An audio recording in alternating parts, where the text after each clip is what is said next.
The Xtool S1 is a compact, powerful and modular diode laser cutter that's ideal for desktop use. What really sets it apart is its interchangeable laser modules, so you can choose between a 10 watt, 20 watt or 40 watt blue diode, as well as a 2 watt infrared laser, giving you the flexibility to work with a wider variety of materials and scale up capabilities, depending on your budget and needs.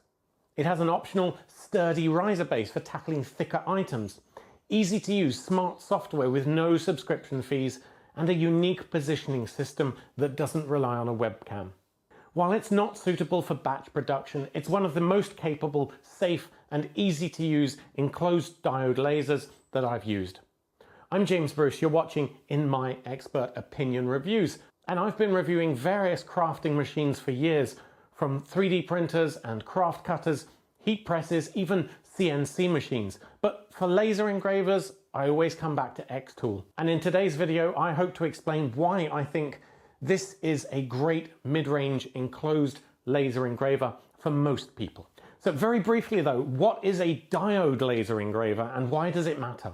Laser engravers typically use either a diode or CO2 laser, though you'll also find fiber on the really high end. Diode lasers are compact, they're quieter, they're safer for home use, and they're significantly cheaper, but they're limited in the materials they can cut, especially when it comes to transparent or lightly colored acrylics, metals, glass, that sort of thing as well. CO2 lasers are more powerful and can cut and engrave a much broader range of materials, but they're bigger, louder, and cost a lot more. The 20 watt S1 model, as I've reviewed here, starts at around $1,700, whereas the CO2 based Xtool P2, which I also have, starts at $4,000. If you're unsure what materials you'll be working with and it's strictly for home use, not portable, your budget will likely be the deciding factor. Let's talk about setup and design. Before you even unbox the Xtool S1, you really need to think about where it's going to go. It's more compact than some machines, but it still demands a solid 80 centimeters wide by 60 centimeters depth. And you have that 55 centimeters of height clearance to open the lid comfortably. The optional riser base adds even more height, around 10 centimeters on the bottom of this. There's also the air assist unit and a heavy duty exhaust hose to consider.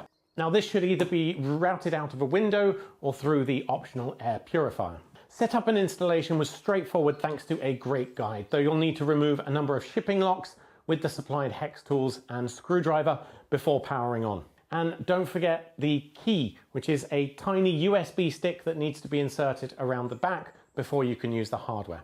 The unit itself weighs about 20 kilos, which is manageable solo, but much easier with help. I set mine up on a heavy-duty shelving system here next to the window, using the windowsill to support the exhaust hose and air assist box. Safety-wise, the fully enclosed design and viewing window, which is green or orange depending on the model you got, mean that you don't need to use safety goggles. However, fumes can still be an issue, especially when using the riser base, which creates another escape point. Using the optional air purifier helps with any smells, but it's not ever going to be 100% smell free. As always, make sure the materials you're cutting are safe for lasers. PVC, for instance, can release toxic gases and should never be used in any laser cutter. Also, keep your materials tray clear of debris to minimize any fire risk. So in terms of software, you have the Xtool Creative Space, which is how you're going to interface and talk to the machine. It's one of the best desktop laser apps that I've used. It works offline, it runs on a Mac or PC, and it doesn't require any kind of subscription to access the core features. Compared to software for, say, Glowforge or Cricut, this is a breath of fresh air. It includes basic shape tools, text, grouping, layering, per object settings, and even a test pattern generator for trying out new materials and dialing in your settings. All of that is free and included with your purchase price and doesn't run in the cloud. There's a built-in database of suggested power and speed settings for common materials, but you can override anything and fine-tune them as needed. But Xtool has spent a long time now developing an incredible bit of software to go along with such capable and well-designed machines, and it's part of what makes the Xtool package as a whole so unique in the world of laser engravers. Moving on to usage then, let's talk about the lack of a camera system. Now, most mid to high-end laser engravers rely on cameras to help you align your design, but the Xtool S1 uses a completely different approach. Instead, you need to physically move the laser head by hand to key points of your materials, and then you tap a button on the front to mark them out. It's a surprisingly accurate system. You can even map out a circle by just using 3 edge points. Now, this has one major benefit. It's easily repeatable. If you forget to, say, make a hole or you need to redo a cut, you can easily go back over the same material and match up almost precisely. That's very difficult with camera-based systems due to the distortion or angle shifts in the lens. The downside is when it comes to batch processing, it's not well suited to engraving multiple objects at once, which is where camera systems shine. The Xtool software even has a batch production feature built in, where if you have lots of the same object just scattered around the base plate here, it will use a visual algorithm to repeat your design on all the work pieces. You can't use that with the S1. It does have a way to link with your phone camera, but it's not quite the same thing. So if you're aiming for high-speed multi-item production, the S1 is not ideal. But for everyone else, it works really well. In terms of performance and materials testing, to test out the 20-watt diode module, I started with some 3mm MDF, which turns out really well. As a pro tip though, if you have some protective film on, leave it on for cutting and then remove it just prior to engraving. That's going to give you the best contrast. And again, that's where the precise positioning system of the S1 really comes into play. Thinner MDF and balsa wood like 1.5mm just cuts like butter. Very easy, very clean, smooth cuts.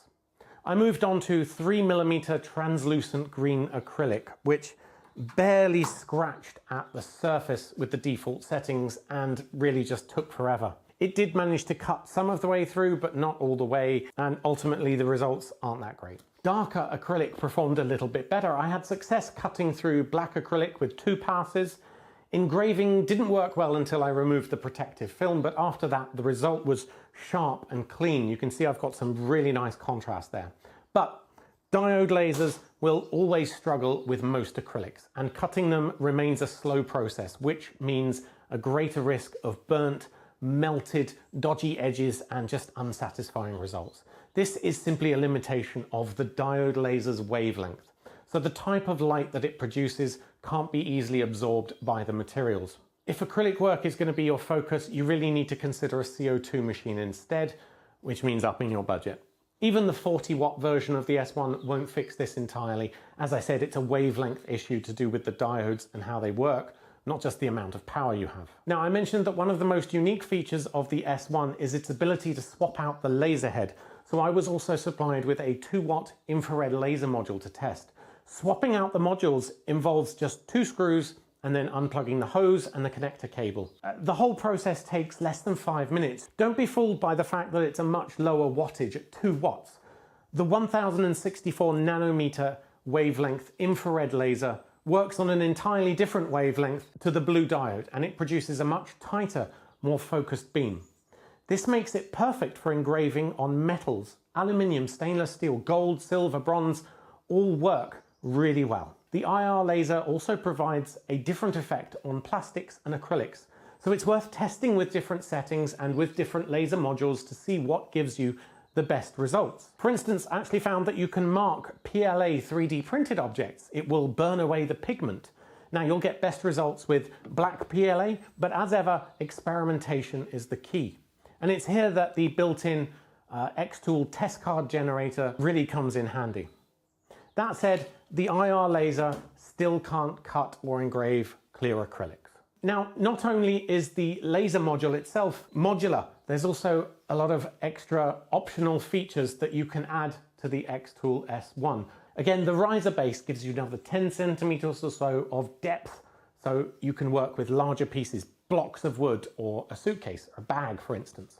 It's also critical if you're looking to use the rotary adapter. So the RA2 Pro rotary attachment allows you to engrave on curved surfaces. Again, this requires the use of the riser base, but the rotary tool swaps your y-axis backwards and forwards for rotation. It's a little bit more complex to wrap your head around in the software than the standard XY sort of cutting and engraving, so I wouldn't suggest getting one of those accessories off of the bat.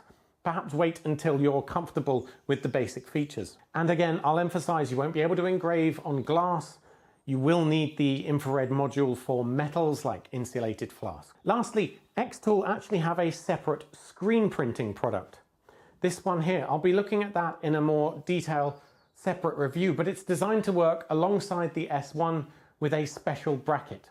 So you can fix the screen into the S1 and the settings are all predefined. So you will laser away your design, leaving only a sort of fine mesh. Then you transfer your screen print to the screen printer and squeeze paint through the screen and onto your material. So that's a really exciting creative avenue that you might want to explore.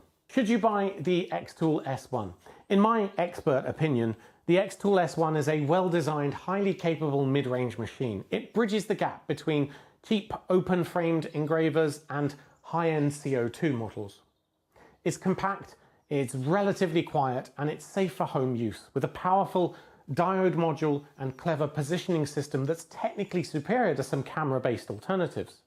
It's also modular, so you can upgrade or swap the laser heads out later depending on your needs. But it is still a blue diode laser, and that comes with inherent limits, mainly when it comes to cutting clear or light-colored acrylics. If your project depends on those materials or you need batch processing, you'll want to consider the more expensive Xtool P2 or other CO2-based options. On the other hand, if you want to take this out to trade shows, to craft fairs, if you want to offer personalized engraving as you wait, the portable Xtool F1 might be even better.